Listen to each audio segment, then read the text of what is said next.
சரி, கருப்பசாமி, உன்னுடைய குடும்பத்தை போய் பார்த்தனா, திருமணம் நம்ம நினைச்சது போல பையனுக்கு நம்ம தள்ளி தள்ளி தள்ளியே போகுது.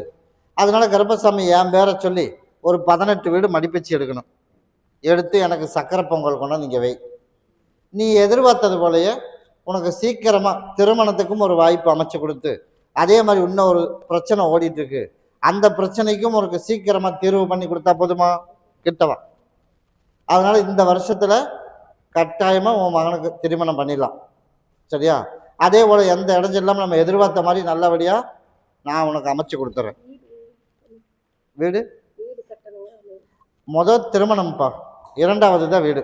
இப்போ வீடு கட்டுறதுக்கு யோகா அதுவுக்கும் இருக்குது. இப்போ அதை அமைச்சோம்னா திருமணம் மறுபடியும் 1 வருஷம் 8 மாதம் தள்ளி போயிடும். அதனால் முதல் திருமணத்தை பண்ணிடுவோம். ரெண்டாவது அடுத்த 6 மாதத்துல நீ வீடு கட்டக்குள்ள யோகா அமைச்சு கொடுத்துறேன். சரியா?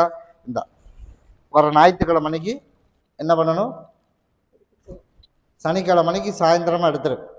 ஞாயிற்றுக்கிழமை காலையில் நேரத்தில் வந்து எனக்கு சக்கரை பொங்கல் வச்சிரு. மாலையும் பாட்டிலும் கொண்டுட்டு வா. உனக்கு நாளும் நேரமும் உனக்கு அப்போ சொல்லிடுறேன். அந்த டைமுக்குள்ளே உனக்கு சீக்கிரம் முடிச்சு கொடுத்தா போதும்ல, சொத்து பிரச்சனையும் தீர்ந்துடும், வாழ்க்கையும் நல்லபடியாக அமைச்சு கொடுத்துறேன். இதை கொண்டுட்டு போய் இருப்பிடத்தில் வச்சுக்க. இதை எல்லா மக்களும் உள்ளுக்கு சாப்பிட்டணும். கூடவே வரும்போது கருப்பசாமி